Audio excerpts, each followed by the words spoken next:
nos apoiou de braços abertos e nos proporcionou um espaço tão significativo para esse evento. A parceria com a galeria foi fundamental para dar visibilidade à obra. Também quero expressar minha sincera gratidão a Alba e a Haroldo, filha e genro de Voltaire, que ao compartilhar conosco suas memórias e apoio, tornaram possível a construção de uma narrativa rica e verdadeira sobre o legado de Voltaire. E por fim, agradeço também a todos que estão aqui presentes e que nunca deixaram a história de Voltaire ser esquecida. Isso eu pensei muito, inclusive, fazendo o projeto, porque assim, teve muita gente que deixou com essa mensagem, manteve essa memória acesa, né? Eu acho que eu fiz questão assim, que todos estivessem presentes aqui hoje, que todos vão sair com o livro na mão, porque é para vocês também assim. Enfim, depois de tanto agradecer, eu vou falar um pouco sobre o projeto em si, porque a gente vê tudo pronto e bonito e a gente tem que também só dizer o quanto de trabalho que deu, né? Esse projeto começou há 1 ano, com a ideia de criar um livro, né? Para a princípio, 5 edição é um sonho antigo fazer, não só pelo registro da memória de Voltaire, mas pelo conceito editorial de publicar livros de fotografia e história da cidade. E aí, desde o primeiro momento, se chegou ao nome de Marcelo Campos, para organizar e fazer a curadoria do livro. Com isso, formalizamos o projeto para aprovação da Lei Rouanet. Após todos os trâmites burocráticos, a gente deu início ao projeto em si. E a gente reuniu uma equipe multidisciplinar. É um trabalho de 1 ano. E aí a gente tem toda uma parte de pesquisa, de curadoria, de projeto gráfico, tratamento de imagem, diagramação, revisão, tradução. Aí acompanha a impressão, enfim, aí a parte da divulgação e o evento em si.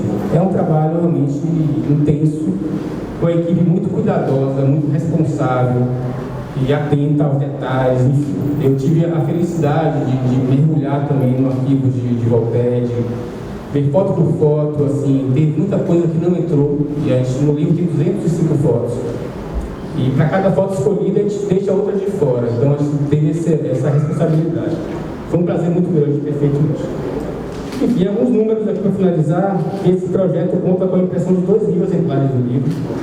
Foram impressos 1.000 catálogos. Tem um site chamado livrovoltairefraga.com.br, onde é possível fazer um download gratuito da versão digital do livro. Serão distribuídos 200 exemplares do livro para bibliotecas e espaços culturais. Serão comercializados uma quantidade significativa de livros para estudantes a R$ 35. Eu acho que é fantástico. E todos vocês aqui vão sair com o livro na mão hoje, também de forma gratuita. Né? Enfim, hoje não é apenas o lançamento de um livro, é a celebração de uma jornada, a materialização de um esforço coletivo que visa preservar e promover a riqueza do patrimônio artístico e cultural de Salvador. A todos vocês que nos acompanham nessa jornada, muito obrigado. Espero que desfrutem dessa noite repleta de arte, cultura e homenagem a Voltaire Fraga. Aproveitem o evento. Boa noite.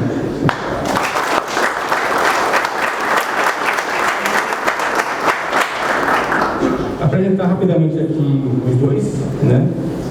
De um lado que todo mundo conhece, Chico Sena, historiador, arquiteto, professor e escritor, imortal da Academia de Letras da Bahia, cadeira 24, especialista em conservação e restauração de bens culturais e restauração de monumentos e conjuntos históricos pela UFBA, em Florença, Itália. Autor de diversos livros e um dos mais importantes pensadores da atualidade quando o assunto envolve arte, cultura e história.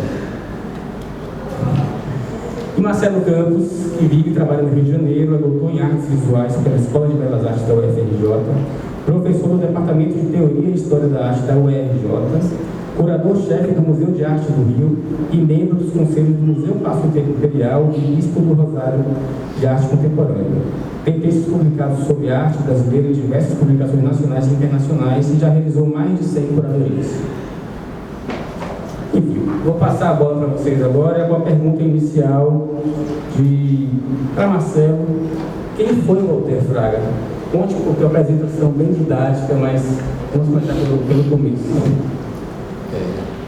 Boa tarde a todas, todos. É uma honra estar aqui. Antes de falar, antes de responder essa pergunta, eu quero elevar meus pensamentos à memória de Cristina Alban, uma amiga querida, que encheu essa galeria de beleza muitas vezes e que me acompanhou em muitos momentos aqui nessa galeria. Então é uma honra estar aqui nesse lugar hoje, é uma honra retornar a esse lugar Sobre a pergunta que André fez, né, o Walter Fraga foi esse baiano, nascido em Nazaré das Farinhas, e que nasce em 1912 e com 18 anos envia uma imagem da Praça Castro Alves para a revista O Cruzeiro e é publicada essa imagem. Então, desde muito novo, o avô era fotógrafo, então ele convivia com os equipamentos, né, da fotografia, e desde muito novo, então, ele passa a publicar suas imagens. Por outro lado, é importante dizer que eu sou um professor de História da Arte, como o André falou, a Bahia me desenha como pesquisadora. A minha primeira pesquisa sobre Salvador é com o Caribé, ainda vivo, e onde eu entrevistei artistas daquele momento, e por isso o universo de Walter Fraga é muito particular, né, e caro, porque é essa Bahia dos anos 40 e 50 que me forma, de certo modo, como um pesquisador em arte.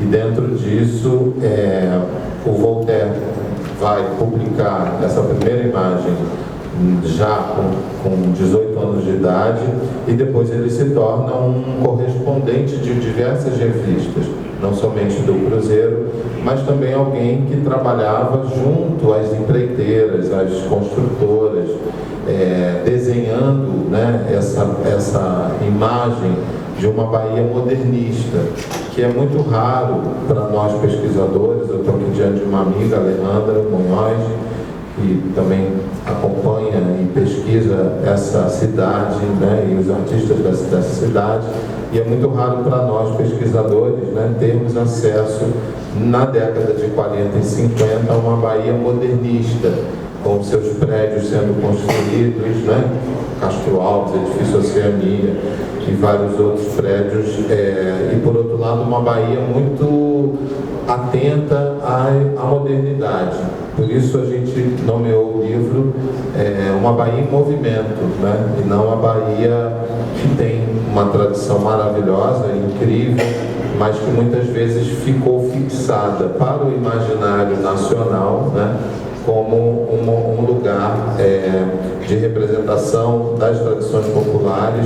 E por muito tempo, eu lembro quando fiz a entrevista com o Caribé, tem um fato engraçado, que ele me falou: eu me orgulho de nunca ter pintado um automóvel. Então, ele gostava dessa Bahia, essa Bahia da tradição, e por outro lado com muita desconfiança da modernização da cidade. E aí com isso Voltaire foi esse, obviamente, fotógrafo que fazia como um trabalho, né, como uma encomenda. Ele vivia produzindo isso, e por outro lado deixou esse registro que para nós é um registro muitas vezes raro, né? Não à toa a gente aqui começa a exposição só com as paisagens, digamos, urbanas da cidade, né? A Rua Chile, enfim, a Praça Castro Alves, e os lugares noturnos, né? Então, isso foi uma aproximação que, de certa maneira, desenhou a ideia do livro. Vamos falar de uma Bahia com as tradições, mas também uma Bahia em movimento, né? E Walter Fraga, então, foi esse artista. Também demorou, quando a gente estuda História da Arte, demorou muito para a fotografia ser entendida como arte. Ela era apenas um dos mecanismos, né, de ilustração dos acontecimentos.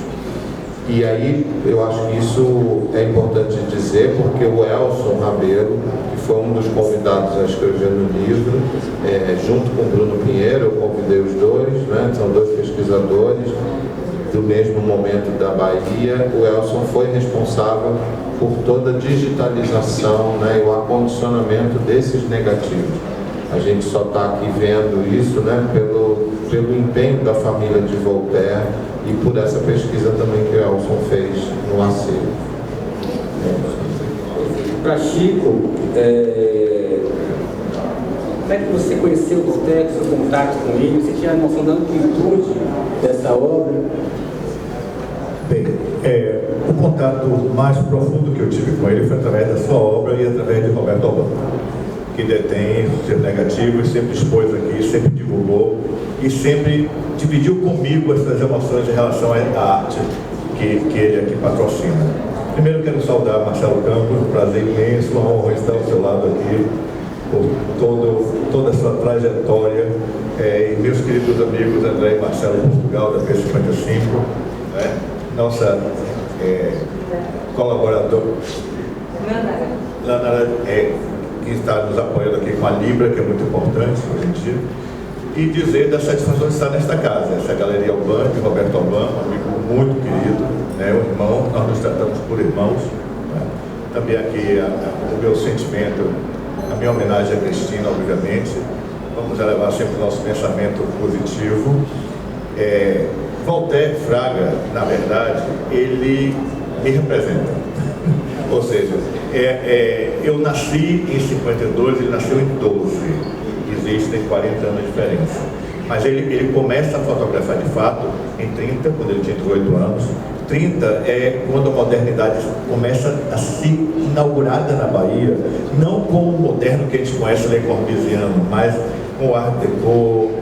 O Art Nouveau já estava perdendo sua manifestação, e é uma fase muito importante, porque em 30 se inaugura o elevador Lacerda, a nova torre do elevador Lacerda, que por sinal o elevador primitivo completou esta semana 150 anos, tá? Em 1873.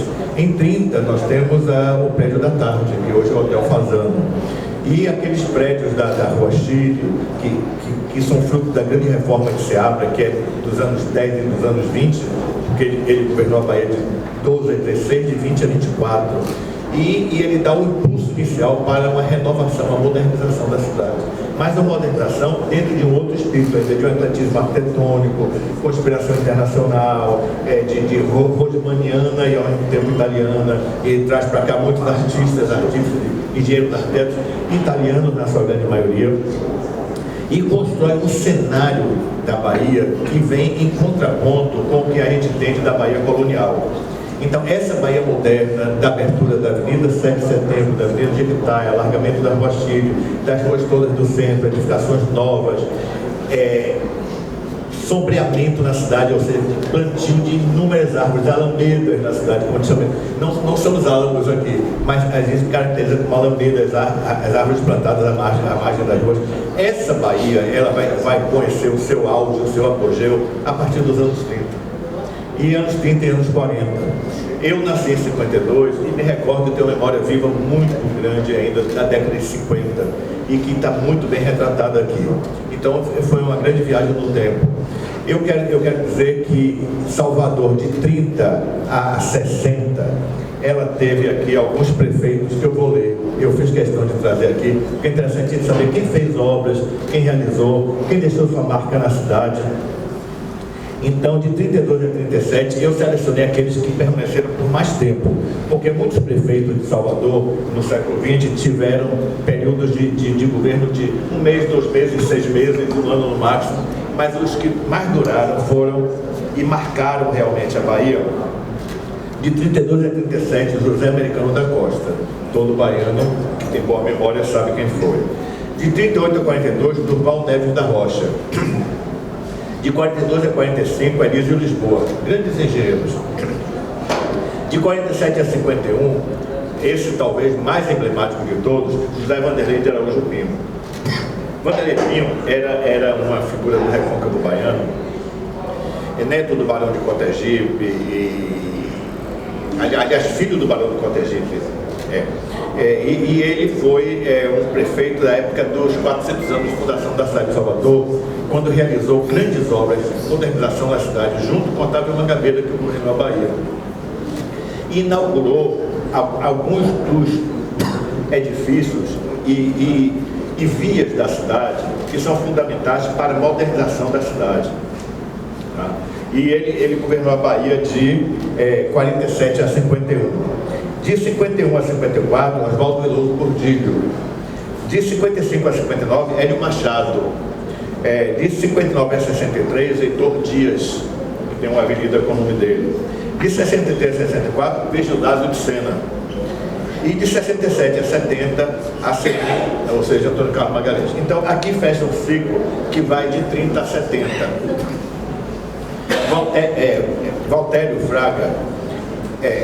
Walter Fraga, ele representa a Bahia mais dos anos 30, 40 e 50, principalmente 40 e 50. É o momento em que a centralidade urbana era única. Salvador não tinha um centro histórico, tinha um centro de cidade, o que é diferente. Porque o nosso centro de cidade hoje já não é mais o centro histórico de Salvador. E nesse centro havia uma vida pujante, uma vida forte de comércio, de movimentação, de atividades, de serviços prestados à comunidade e de cultura também e de muita história. E essa Bahia se moderniza, eu diria assim, com muito cuidado, com muito refinamento, com muito aquele trato da cidade como se fosse tratando da nossa própria casa. Ou seja, as edificações novas não agrediam a cidade. Elas muitas vezes até superavam um pouco em termos de gabarito, mas nada que excedesse para chocar, propriamente dito. E a cidade era uma cidade que variava de 400 mil habitantes a 500, 600 mil habitantes. Então ele fotografou a cidade dos 400 aos 600 mil habitantes. Nessa média, na média, meio milhão de habitantes. Uma cidade em que todo mundo se conhecia, uma cidade de fraternidade, de bom acolhimento, de boa vizinhança. É uma cidade que a população vivia com muita segurança, né? E com muito bom comportamento. Se vocês olharem as fotografias todas que ele registrou, você não vê um baco de cigarro no chão, uma folha de papel no chão. E as pessoas todas muito bem vestidas a seu modo, ao seu cuidado, ou seja, de acordo com suas posses, mas com muita dignidade, com muita postura, né? Então a gente sente que é uma Bahia família, muito família em todos os sentidos. O fotógrafo, ele tem um privilégio muito grande no meu entendimento, que é trabalhar com o olhar. O olhar é fundamental para o trabalho do fotógrafo, porque o que ele registra é o que ele vê. E o olhar educado é fundamental, mas é educado no sentido de saber o que está fazendo, mas ao mesmo tempo ter a sensibilidade do artista do enquadramento, do momento, da luz e da sombra, do que vai registrar, como vai focar. E tem fotografias aqui que ele deixa a máquina registrando e tudo que está em movimento segue o movimento como se fossem fantasmas caminhando pela cidade. E isso é muito bonito e bem moderno, exatamente. Pois bem, só que a coisa mais certa que existe na vida de todos nós é a mudança. Nada é tão certo quanto a mudança. E a fotografia consegue registrar instantes que no instante seguinte já está em processo de mudança. Então é como se congelasse no tempo, um momento, um período. E ele conseguiu congelar 2 a 3 décadas da cidade em momentos muito especiais. E que a gente hoje se emociona quando vê isso, né? Nada volta e nunca imaginar que uma festa do Bonfim, como está ali retratada, vai ser a mesma ao longo do tempo, e uma cidade mais para o artista, para aquele historiador, para o pesquisador, para quem quer se debruçar sobre a nossa história, sobre a nossa identidade. Esses registros são fundamentais. Então, quando eu digo que ele me representa, é porque eu me encontro nessa Bahia. Foi a Bahia que eu vivi na minha infância. Às vezes eu brinco, eu fico muito chocado com as transformações agressivas que acontecem. Porque a transformação natural é outra coisa. E eu digo sempre, eu nasci em 1952, e para quem acredita que o espírito escolhe onde ele vai nascer, onde ele vai encarnar, eu escolhi a Bahia da década de 50, ou seja, que coisa maravilhosa nascer nessa cidade, poder passar a infância nessa cidade. Jamais imaginei que ele ia se transformar no caos que ele se transformou. Mas, de qualquer maneira, ainda é a nossa cidade, ainda amamos nossa cidade, apesar de tudo. Não é? Então, meu contato com o Walter Fraga, na verdade, é esse contato da sua obra. Pessoalmente, nunca estive com ele. Com o Pierre Verger, por exemplo, eu lembro lembrando aqui, um é o outro olhar da mesma Bahia, da mesma época. Um viveu 93 anos, o outro viveu 95 anos. Olha que fantástico. Um nasceu em 1912, o outro nasceu em 1902, se não me engano, ou alguma coisa assim no início do século. Mas viveram praticamente o mesmo período na mesma cidade. Agora, um veio da França e tinha corrido o mundo antes de chegar aqui. O outro veio de Nazaré das Farinhas, mas desde cedo veio para Salvador. Então, é o olhar do natural, do nativo, do cidadão. É de quem faz parte desta história e sempre fez parte dessa história. Então, por exemplo, o olhar de PRVG é o olhar do exótico, do que ele encontra aqui como referência que encontrou na África, no Oriente, na América Latina e tudo mais, mas sobre um ponto de vista cultural diversificado. O Walter Fraga é o cotidiano do nosso dia a dia. O olhar dele é o nosso olhar, é o olhar do cidadão, é a cidade que a gente via, é a cidade que a gente vivia, que a gente convivia. Por exemplo, eu fui curador de uma exposição de PRVG no Museu Costa Pinto, há uns anos atrás. Gilberto Sá, querido amigo, que é o presidente da fundação, me convidou para ser curador dessa exposição. A gente montou dois aspectos, a parte urbana e a parte humana da cidade, né? Então eu conheci um pouco mais de perto também a obra do PRVG, mas nunca tinha tido um contato humano com ele. Vi em eventos, mas nunca me aproximei para conversar e tudo mais. Lamento até isso.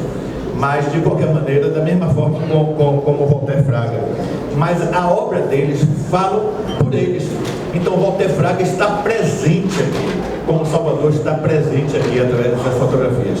E quando a gente olha, por exemplo, aquele trecho da Rua Chile à noite, com a iluminação neon fantástica, a Loja 2 Magazine, Loja 2 Américas ali, tudo isso relembra a nossa infância, a nossa vida. O Belvedere da Sé, que era o projeto Linda Bobardi, que eu lamento profundamente ter sido destruído. A Praça da Sé, com o terminal de ônibus da cidade, eu chamo aquelas baias, né? Baia para cavalo, né? Mas umas baias, onde tudo acontecia ali na Praça da Sé e dava vida.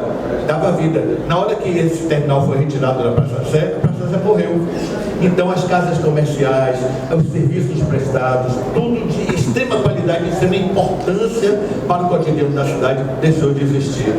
Talvez, eu espero que um dia tenha alguém no poder público com sensibilidade de poder apreciar este livro, de poder apreciar essas fotos, de poder refletir um pouco, dizer, não vai voltar a ser como era, mas por que não tratar a cidade com a elegância, com a leveza, com o amor, com o cuidado, com o zelo que ela merece, né? Então, eu digo, essa obra não é só importante do ponto de vista pictórico, me emociona profundamente, mas do ponto de vista histórico, do congelamento histórico. Uma coisa que me chamou a atenção também é o seguinte: Voltaire naquela época não tinha câmera digital, né? Então era caro fazer foto. Cada foto aqui trabalha, então tem que querer muito. E fotógrafo não era considerado artista também, tinha um certo, né? E era fotógrafo de registro. Então eu queria perguntar para Marcelo Campos justamente isso. Ele era muito discreto na vida dele, mas fala um pouco da trajetória dele, como que a gente começa a considerar ele também um fotógrafo que traz um olhar artístico. E aproveite também e fale como é que você organizou o livro, né, nas 4 temas, o convite para Elcio e para Nuno também para complementar o seu texto. Fale um pouco sobre esse trabalho.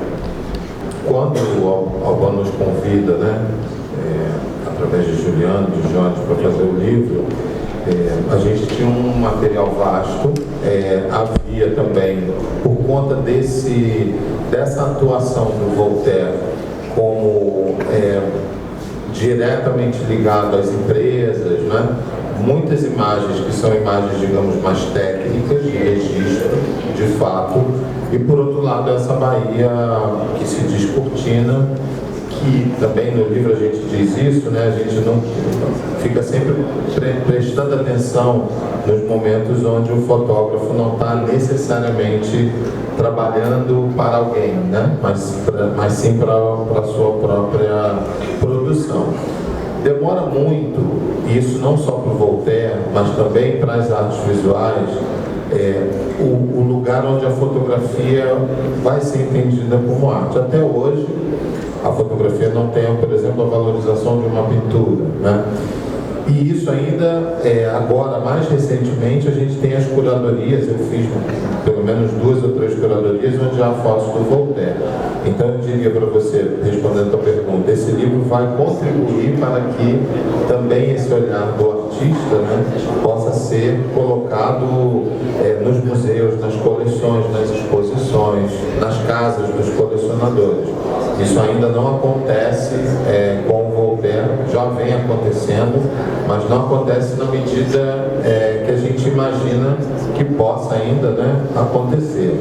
Voltaire participa de algumas exposições, mas por outro lado, na hora da organização do livro, a gente precisava então de pessoas que tinham estudado não somente fotografia, como essa Bahia dos anos 40, que foi o caso do Elcio e do Bruno, né? Nessa escolha, a gente levou muito em consideração esse momento das revistas ilustradas. Na história das revistas ilustradas, a revista americana Life, que pela primeira vez mostra a casa do lado de dentro, pelo lado de dentro. E isso altera a nossa visão de imagem também. Você passa a querer ver alguém perto de um copo d'água, né? Você não está mais olhando nem as fachadas das casas e muito menos também uma relação, digamos, com a paisagem. A revista Life torna o que o Instagram faz hoje, as selfies, né? Os interesses. Almocei e fotografei. A revista Life faz essa virada para a própria história da fotografia. E Voltaire vai depois ser esse fotógrafo contratado pelas revistas de cotidiano. Enquanto o Chico estava falando, eu estava lembrando também, na época em que fiz a pesquisa sobre o Caribé, livros importantes daqui, Luiz Vilhena, por exemplo, que registra em vários livros, né, o cotidiano dessa cidade. Depois, o quanto, gostei muito de aprender com o Chico, esse lugar no centro histórico, né? O quanto o turismo vai sendo estimulado por livros, Imagens da Terra e do Povo, por exemplo, né? Do Dorico Tavares, onde a Bahia então vai dizer onde é o lugar que precisa ser guardado na memória. E o que é bonito pesquisar no arquivo do Voltaire é que esses lugares ainda não estavam tão especificados, né, como os lugares do turismo da cidade. Então a gente pôde, nessa seleção, abrir um pouco mais, né, não buscar somente o cartão postal, né, mas buscar também esse cotidiano. Há um dado fundamental que difere Voltaire do Verger, que é a própria condição do lazer. Aqui atrás desse painel que a gente vai ver logo quando acabar a palestra, a gente tem 2 imagens muito importantes, né? Que é uma moça andando de bicicleta na ribeira, né? E a outra uma mulher comprando o acarajé, arrumadíssima, consumindo o acarajé, né? Que não é essa mulher que está ali no lugar somente do tabuleiro, como uma trabalhadora da cidade.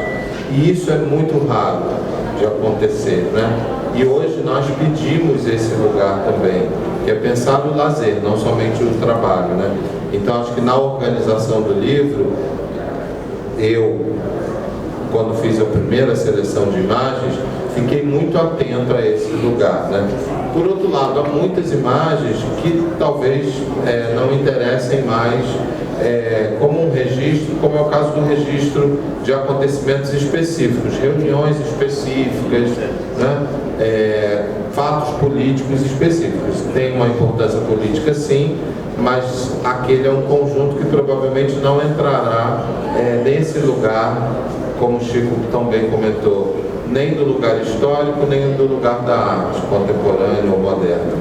Eu, Elcio e Bruno, quando nos reunimos, a gente comentou muito isso.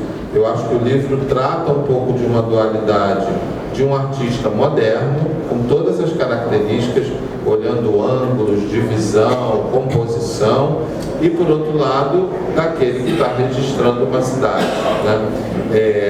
E nesse sentido, a carreira dele foi uma carreira talvez muito mais pautada pelo registro do que por ser considerado um artista moderno naquele momento, né? Porque também a fotografia não era entendida como arte. Então ele não cumpriu a trajetória de um artista da sua época, ou de um artista como Genaro, Caribé e tantos outros, Jenner e tantos outros artistas daquele momento. Ele não teve esse percurso como artista, ele teve o percurso como um fotógrafo. E aí, eu diria, se a gente quiser localizar bem, a partir dos anos 80, a fotografia brasileira passa também a ser entendida como uma expressão da arte, né? E o Voltaire aí começa a ser acompanhado nesse sentido. Chico, a gente fazendo um livro, eu tive aqui algumas fotos e eu fiquei até triste, porque as fotos de lugares da cidade que eram belíssimos, que hoje estão decadentes, né? Eu fiquei pensando, eu parava, ligava meu pai, ligava para as pessoas que viveram tal, naquela época, e era assim, tal. E eu queria que você falasse um pouco sobre isso, esse processo de urbanização que teve lá, essa comparação dessa Salvador antiga para a nova, atual. Porque eu fico pensando, onde é que a gente errou nesse processo? Olha, que pergunta fantástica, dá a oportunidade de colocar algumas coisas. Vocês vejam, eu tenho, isso é convicção minha, pessoal. Eu fui professor na Faculdade de Arquitetura durante 34 anos, estou aposentado há 12 anos da faculdade, lecionava a história da arquitetura no Brasil, mas com foco na Bahia. No Brasil em geral, mas sempre, porque fazia muita aula prática, Deus sabe muito bem disso. Eu queria antes prestar uma homenagem aqui, saudar todos aqui em nome de uma pessoa que um convite muito especial que eu fiz, que se chama Lourdes Maria, arquiteto que está aqui, que tinha o site Amo a História de Salvador. Obrigado, obrigado. Em nome deles, saúdo todos aqui, queridos amigos. Então,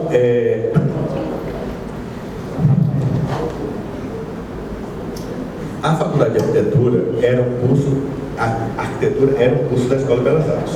Belas Artes formava arquiteto, desenhista, pintor e escultor. Eram 4 cursos. Você entrava via vestibular e podia sair em uma dessas 4 áreas. Em 59, a Faculdade de Arquitetura se desliga da Escola de Belas Artes e passa a ser autônoma. Então deixa de ser um curso da Escola de Belas Artes para ser uma faculdade de arquitetura. Só que ela tinha que ingressar numa área específica da universidade. E Belas Artes é a área de artes, onde a arquitetura estava encaixada e com muita propriedade. E ela vai para a área de engenharia, a área das técnicas, das politécnicas, e desumaniza a arquitetura. Então, o arquiteto nunca vai ser um engenheiro e deixou de ser um criador, um artista. E isso você encontra como reflexo na cidade, porque a partir da formação, porque o que uma escola, seja universidade, seja qual for, faz? Ela educa o olhar. E através da educação do olhar, cada um se expressa, que é a palavra de cada um. E a palavra que eu falo é tudo que sai de dentro de si, seja a obra, a escrita e tudo mais. Então, o arquiteto que sai formado a partir desse momento, deixa de ser aquele arquiteto com olhar da arte, da poesia, da harmonia, da beleza, do equilíbrio e tudo mais, para ser da tecnologia, do emprego de novos materiais, da ousadia de copiar o que está se fazendo lá fora, mesmo que não tenha nada a ver com o que está acontecendo por aqui. E a cidade passou a ser caótica por vários outros motivos também, mas inclusive pela formação do profissional que atua nessa área, arquiteto e urbanista, porque é a nossa área. Então eu acho que começa por essa raiz. Salvador, por outro lado, como todas as cidades brasileiras, elas explodem demograficamente a partir dos anos 60, nós sabemos disso. Então a cidade, por exemplo, Salvador chegou até 1950 com 450 mil habitantes. Hoje tem 2 milhões e 800 mil habitantes, quiçá 3 milhões, sei lá. Eu acho que o IBGE não vai nos meandros da cidade para saber a quantidade, não.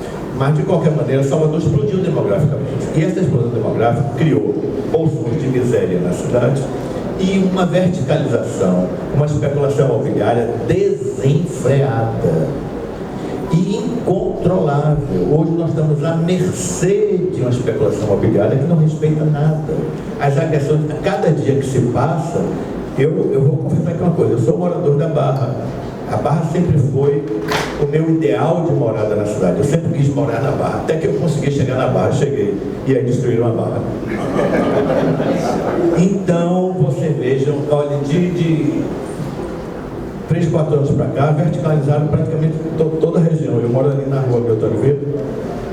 Então, onde tinham residências, famílias, todo mundo se conhecia, havia muita tradição. Você tem hoje inúmeros edifícios, quarto-sala, kitnet, quarto-sala, kitnet. E destruiu completamente o circuito e tudo, e levaram festa, e aí virou a cidade da festa. Salvador deixou de ser cidade da cultura. Isso é a cidade da cultura, isso é a cidade da vivência do cidadão. Ela passou a ser a cidade da festa, e essa cidade da festa é destrutiva. Então nós estamos vivendo um caos. Por exemplo, eu gosto muito das manifestações culturais todas, seja de que origem, de matriz forem, não importa, gosto de tudo. Eu gosto de um concerto de piano, gosto de um atabaque tocando, não importa. Agora, tudo na sua medida justa. Não é você chegar no centro histórico e ter aquele barulho infernal o dia inteiro, que você não pode conversar, você não pode fazer uma palestra, enfim. E a cidade virou um tumulto sem limite. Aí eu me pergunto sempre, como é que você, Chico, descreveria a Salvador ou o habitante de Salvador? Eu disse, a cidade da cultura do sem limite. Né? Então, infelizmente, isso acontece. E esse sem limite destruiu isso que vocês estão vendo aqui. Tá? Então, poderia crescer de outra forma? Poderia crescer de outra forma. Poderia. Por que não verticalizar? Verticalizar sim, mas no lugar certo de verticalizar. Não é construir uma mansão de Lindbergh atrás da Igreja da Vitória. Não é cometer absurdos que estão cometendo na cidade. Em nome de quê? A cidade está sendo vendida.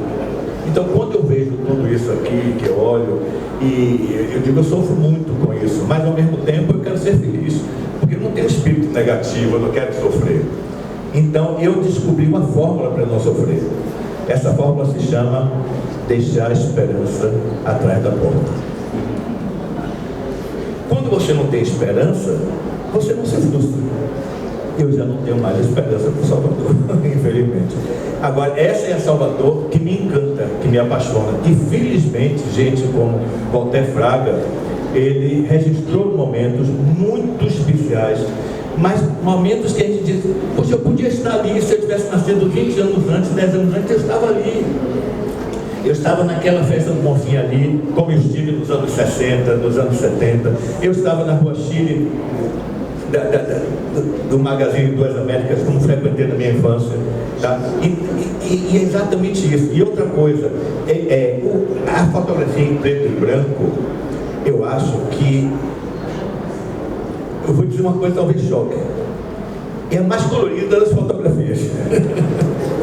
Eu consigo enxergar todas as cores numa fotografia em preto e branco, porque é fantástico. O que você consegue, digamos assim, captar em essência, você, de uma certa forma, interpreta todo o seu colorido, ou você pinta do jeito que você quer. Né? Então, eu vejo isso como um grande colorido no conjunto. Eu escrevi um textozinho pequeno num livro de Pierre Verger, que é o Brasil dos Viajantes, não sei se todos conhecem. E o Brasil dos Viajantes tem capítulos de várias regiões do Brasil, e de Salvador tem um capítulo com fotografias fantásticas da Feira da Água de Meninos, que já não existe mais. E aí me pediram para fazer a apresentação dessas fotos, porque cada grupo de fotos tinha um texto de apresentação, e eu fiz. E eu concluí apreciando o fotógrafo, e que encaixa perfeitamente em Voltaire. E eu vou ler exatamente, tirando o nome de Pierre Verger, colocando o nome de Voltaire, porque eu posso dizer, a sensibilidade de Pierre Verger, aí eu digo, a sensibilidade de Voltaire constatou o momento preciso para registrar, sabia ver, tinha lucidez, educação do olhar e alma para enquadrar e captar imagens. Tinha visão para congelá-las, perpetuando-as em eternas e saudosas lembranças, no colorido preto e branco das suas fotos. exatamente isso, né? Então, fotografia é mágica. Eu estou vendo diante de tantos fotógrafos fantásticos aqui, amigos, que têm obras realizadas e devem estar com esse sentimento, certamente. Outra coisa que eu quero dizer o artista, ele mostra a cidade que ele vê, a cidade que ele enxerga. Então, eu posso dizer, e vocês podem dizer, que conhecendo Walter Fraga, porque vocês estão conhecendo a expressão dele, a alma dele, o olhar dele. Então, eu digo sempre, a arte, seja ela qual for, seja a fotografia, a pintura, a arte não mente. É a linguagem mais verdadeira que existe, porque se houver mentira numa criação, não é arte, né? Então, o ser humano, ele se revela por inteiro, ele sai do seu avesso para fora, através da arte. Então, é uma linguagem universal, por ser tão verdadeira, ela é de fácil entendimento em qualquer lugar que ela vá. É a arte embaixadora, né, do ser humano ou dos povos. Então a fotografia é isso. Então ela traz uma verdade através de um olhar que capta aquele momento, que revela e que lhe instiga a ver aquilo dessa forma. E essa forma que ele nos mostra é a forma do poeta, é a forma do artista, é a forma da alma, né? É o olhar da alma. Falar em alma, justamente, assim, quando eu vejo as fotos de festas populares, né, as festas de Iemanjá e tal, nas fotos de Boteco, eu vejo ali a alma baiana, eu vejo ali uma Bahia muito autêntica. Eu tenho medo dessa decadência arquitetônica, urbanística de Salvador se estenda para a alma baiana e que as festas populares também percam essa beleza mesmo. Já perderam. Então que morro, não sei. Não, é outra realidade. A gente está vivendo uma outra realidade, obviamente. Agora, a essência já se perdeu. Essa alma da cidade já se perdeu. Eu estava brincando aqui com algumas pessoas amigas, chegou meu primo, a Bahia era um lugar onde todo mundo era parente, era uma família só. Quem não era primo era vizinho, quem não era primo vizinho era compadre, quem não era da turma do coração da gente, e quem não era como se fosse. E se não era como se fosse, era de consideração. E essa era a Bahia. É esta Bahia que está aqui. É todo mundo como se fosse, de consideração, dentro de casa. Então, esse espírito está registrado aí. A gente não pode deixar de perder essa essência. O que é que acontece, Marcelo, você que lida com esses recortes da história e da arte? A gente pode criar micro espaços de resistência, não é? E nesses microespaços, a gente ainda tem uma certa força para poder lutar contra essas transformações quando elas são agressivas. As positivas são ótimas, né? O que o progresso traz de bom é maravilhoso. Então, eu acho que o papel da arte e o papel de vocês, editores, de galeristas, Roberto Alban, esse espaço, tudo aqui, é exatamente trazer essas células que podem se multiplicar e talvez alertar as pessoas que estão ao lado para saber que algo de bom existiu e por que não, com uma sintonia, mas é só questão de sintonia, voltar a existir também, né? Então, esse congelado daqui, eu acho que ele pode explodir em bolhas. Marcelo, tem alguma explicação para que Walter não tivesse o devido reconhecimento de vida? Mas consegue achar alguma resposta para isso? Olha, a gente pode ter hipóteses, né? Pensando no próprio Pierre Berger, no papel que Arlete Soares fez com a Cor do Rio. Essa década de 80, como eu falei, ela transforma esse fotógrafo, né, como alguém que registra, em um artista. E eu acho que há um acompanhamento, que, por exemplo, no caso do Berger, foi feito por uma editora que faz com que aquilo exploda, né? Se popularize até. Por outro lado, é também pensar uma outra questão, e no caso do PRG, como o Chico falou, nós vimos um caráter etnográfico sendo, né, apoiado. Ele ganha lá o título de doutor pelo fluxo e refluxo. Então você tem ali um abraço de uma multidisciplinaridade, uma interdisciplinaridade. E não foi só a fotografia, quer dizer, ele precisou também da própria antropologia para que aquilo continuasse reverberando, né?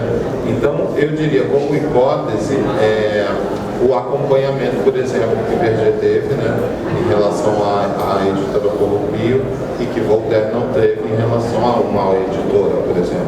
E é fundamental você estar aqui fazendo isso hoje, né? Então, acho que, como hipótese, a gente poderia pensar nesse sentido. É uma conversa muito rápida, na verdade, a gente está caminhando no final. Eu vou pedir para Chico, Célio e Marcelo falarem considerações finais, né, e que eles desejam que cada um de vocês tenha como sensação ao abrir o livro, e finalizar também com esse pensamento do registro, da importância desse registro. Olha, eu me emociono muito. E esse livro me emocionou. Essa exposição está me emocionando, vocês aqui estão me emocionando. E isso é fantástico. E hoje eu encontrei Salvador, que eu tinha perdido e que eu venho procurando. E eu vou ler um texto. Esse texto, para mim, está mais do que atual, porque eu escrevi em 2010. Mas eu reescreveria ele hoje com todas as letras. E ele é curtinho, me permitam ler para vocês. Procura-se Salvador. Quanto mais te procuro, menos te encontro. Salvador, no que ultimamente te transformaram, pois te olho e não te vejo. E quanto mais te procuro, menos te encontro. Quantas mutilações e plásticas desfigurantes te fizeram, quantas agressões tens suportado nas últimas décadas? Onde estás? Se me perco ao buscá-la, pois só te revelas em recônditas memórias perdidas no teu saudoso passado. Onde estão os teus recantos e encantos, teus sobrados, tua gente com singular perfil e tua cultura com identidade própria?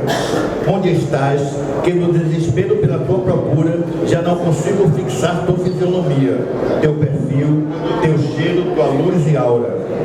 Onde está teu espírito de boa vizinhança, teu respeito ao direito do próximo, teu jeito baiano de ser e de conviver em paz? Onde está teu pedido de licença ou de desculpa, tua bênção, o bom dia, o por favor, o com licença, o muito obrigado? Onde está tua brisa que refrescava o meu dia e teu suave sereno que nas madrugadas embalava os meus sonhos? Onde estão teus cartões postais, tua sabedoria popular, tua magia, tuas tradições, teu patrimônio e teus mistérios? Onde se esconde onde se esconde teu acolhimento, tua fidalguia, teu jeito dengoso, tua tranquilidade e tua celebrada baianidade? Onde está a cidade que me sorria, me inspirava e me abençoava, acenando-me com alegres perspectivas e doce esperança?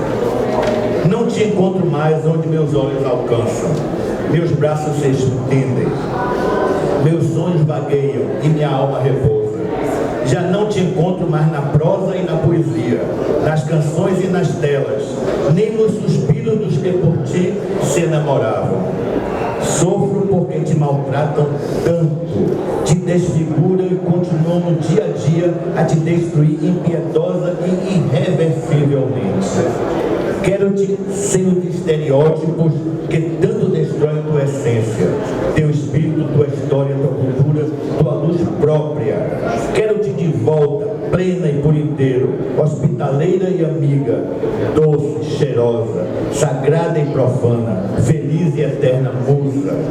Quero-te de volta, pois preciso de ti. E por isso, continua a tua procura, minha amada e saudosa cidade de Salvador. Hoje eu me encontrei nela.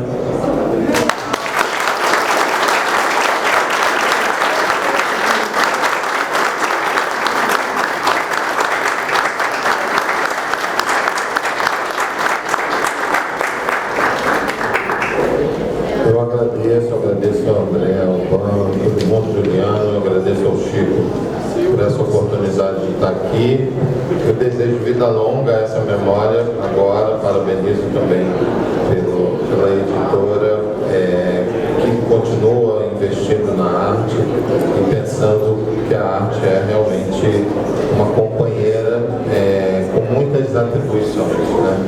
E é isso. Muito obrigado.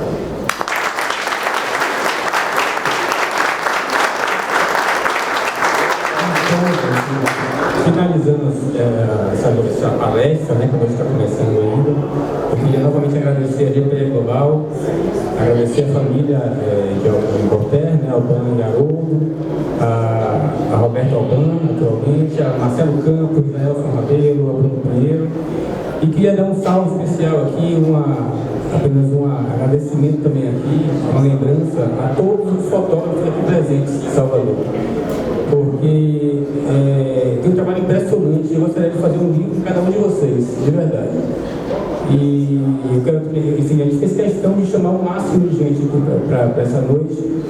E agora vamos parar de falar um pouquinho, né? O livro está lá para todo mundo pegar. Eu quero que vocês curtam o restante da noite e muito obrigado a todos mais uma vez.